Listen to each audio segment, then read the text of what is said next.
Welcome to Inspire tutorial. Today's topic is matter in our surroundings. So in this we discuss about matter.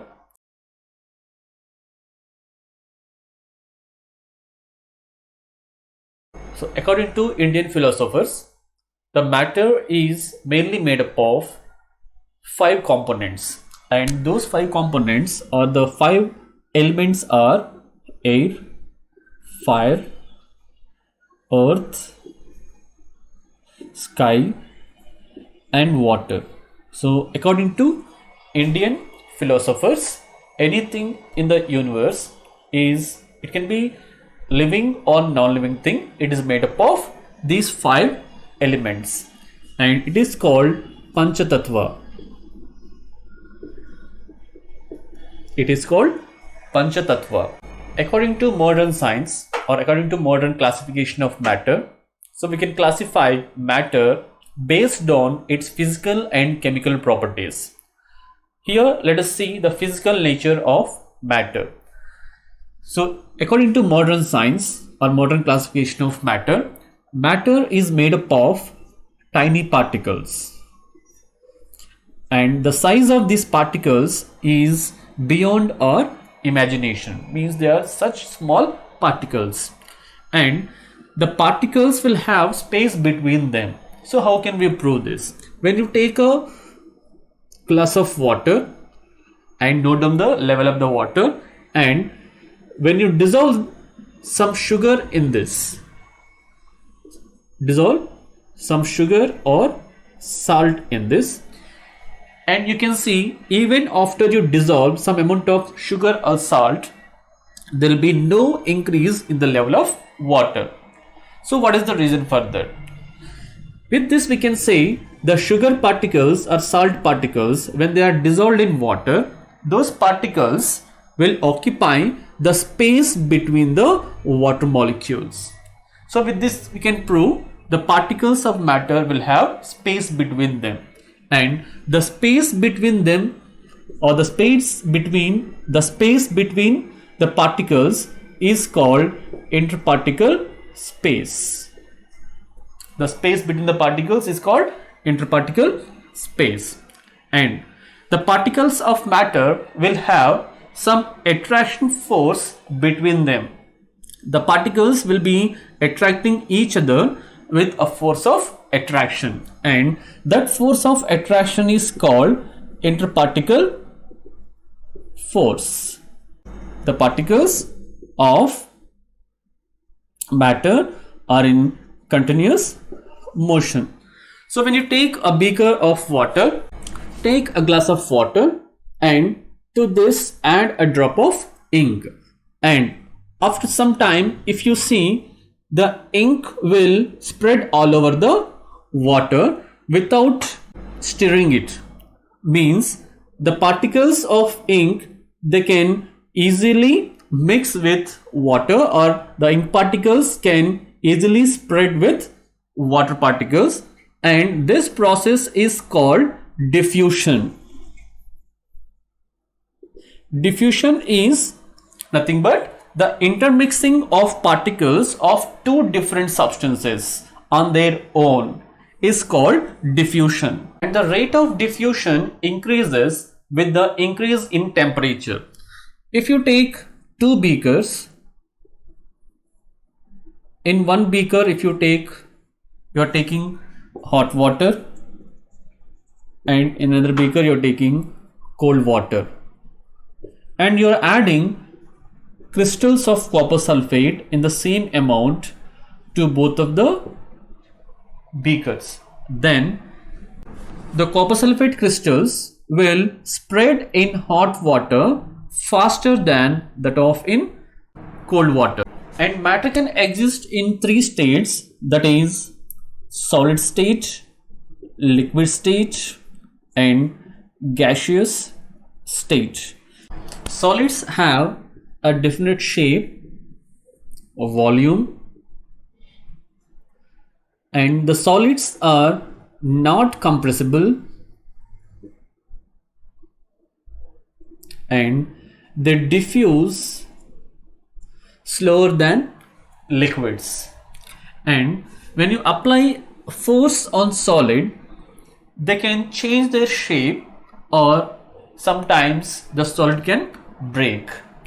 And in case of liquids, they will have a definite volume, but they do not have a definite shape. So in whichever container you take, the liquid can occupy the shape of that container. And the liquids are slightly compressible, and the liquids can diffuse at a greater speed compared to solids. And when you come to gaseous state or gases, gases do not have a definite shape or volume, and the gases can occupy the whole volume or the whole space whichever is available, and the gases are highly compressible and they can easily diffuse. The particles of all these three states will have some particular energy, and the gaseous particles will be having maximum amount of energy, whereas solid particles will have least amount of energy, and liquid particles will have medium amount of energy. When you take a gas in a container, the particles of gas, they are in random motion and they have large amount of energy. They will collide with the walls of the container and they exert pressure on the walls of the container. And the energy of the particles will increase with the increase in temperature. That means the energy possessed by the particles will increase with the temperature of that substance or matter. And since all the particles of matter are in continuous motion, the energy possessed by the particles is called kinetic energy. A substance can be converted from one state to another physical state. Like a substance in solid state can be converted into liquid state, and the liquid state can be converted into gaseous state, and again we can bring back the liquid from the gaseous state and the liquid can be converted to solid state. And this is called interconversion of matter. This is called interconversion of matter. And when a solid turns into liquid, it is called melting, and liquid turns into gaseous state, it is called vaporization. Then gaseous to liquid is called condensation, and liquid to solid is called freezing. Some substances can be directly turned from solid to gaseous state, and that process is called sublimation. Or we can convert that gas back to solid state, and that process is called sublimation. Melting is a process in which a solid turns into liquid on heating at a constant temperature. Means when you take a substance, when you take a solid substance, the particles in solid, they are tightly packed. There is no much gap between the particles, and the force of attraction between the particles is very strong in case of solids. The particles of solids are held with a strong force of attraction. So that's why the particles or the solids will have a particular shape. Now on heating, when you heat a solid, the heat absorbed by this substance will help in increasing the energy of the particles. So when they gain energy, the particles of a solid will start moving with higher energy, and at a particular temperature the particles will overcome the force of attraction between them and the particles will be free to move. Then the particles start moving, and it becomes a liquid. When a solid starts melting, there at that point the temperature remains constant. Even though you keep on heating, the temperature doesn't change. The reason for this is the energy absorbed by the solid that will be utilized to overcome the attraction between the particles, and that energy which is absorbed during this change is called latent heat. The amount of energy required to convert 1 kg of a solid into liquid is called latent heat of fusion.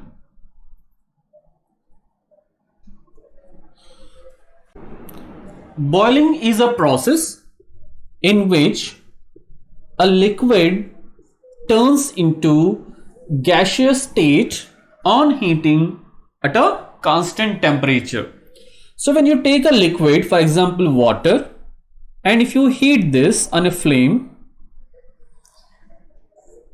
at a particular temperature, the water starts turning into vapor, means gaseous state. But there you can see the temperature doesn't change. Then where is that energy going? So when you take the conversion liquid to gas, the liquid particles will turn into gaseous particles. So when you compare these two, so when you take a liquid, there will be attraction force between the particles. There will be attraction force between the particles, and when you heat this liquid at a particular temperature, the particles will overcome these attraction force between them, and then the particles will move apart from each other, and then it turns into gaseous state. And the amount of energy required to convert 1 kg of a liquid into gaseous state is called latent heat of vaporization. The melting point of water is 0 degrees Celsius, means ice melts into water at 0 degrees Celsius, and the boiling point of water is 100 degrees Celsius. That means water starts boiling at 100 degrees Celsius. And to measure the temperature, we have different scales. Here we are using degrees Celsius, Celsius scale, and another scale is Kelvin scale. We can convert degrees Celsius into Kelvin scale just by adding 273. So when it is 0 degrees Celsius, it will be 273 Kelvin. If it is 100 degrees Celsius, you just need to add 273, so that will be 373 Kelvin. So we can convert the state of matter by changing the temperature, means on cooling or on heating, we can change the state of matter, and we can change the state of matter by changing the pressure also. For example, when you take carbon dioxide, which is a gas at room temperature, when this is taken at high pressure, it will be converted to solid carbon dioxide, and this solid carbon dioxide is also called dry ice. We have LPG, that is called liquefied petroleum gas. The petroleum gas will be condensed under high pressure into liquid state, and compressed natural gas, the natural gas, nothing but methane, it is compressed under high pressure. So like this, we can store a large amount of gases in small cylinders under pressure. The conversion of a liquid into gas can take place at any temperature below its boiling point, and that process is called evaporation. For example, the boiling point of water is 100 degrees Celsius, but water can evaporate below this 100 degrees Celsius at any temperature. This evaporation or evaporation of a liquid will depend upon some factors. So first one is surface area. So as the surface area increases, the rate of evaporation also increases. So that's why when we dry clothes in sun, we spread the wet clothes and then we expose to the sun. And the second one is the temperature. As the temperature increases, the evaporation also, the rate of evaporation also increases. That means if the temperature is increased, we can dry the clothes easily. And third one, humidity. Humidity is nothing but the amount of moisture present in the atmosphere. If the humidity in the atmosphere is more, that means the atmosphere has much water vapor, then the evaporation will take place at slower rate. And fourth one is wind speed. As the wind speed increases, the evaporation also increases. When the evaporation takes place, the surroundings will be cooled down. The reason for this is evaporation absorbs heat from the surroundings. That's why the substances in surroundings will cool down. The matter can exist in two more states also. The fourth one is plasma and the fifth one is Bose-Einstein condensate. So this is about matter in our surroundings.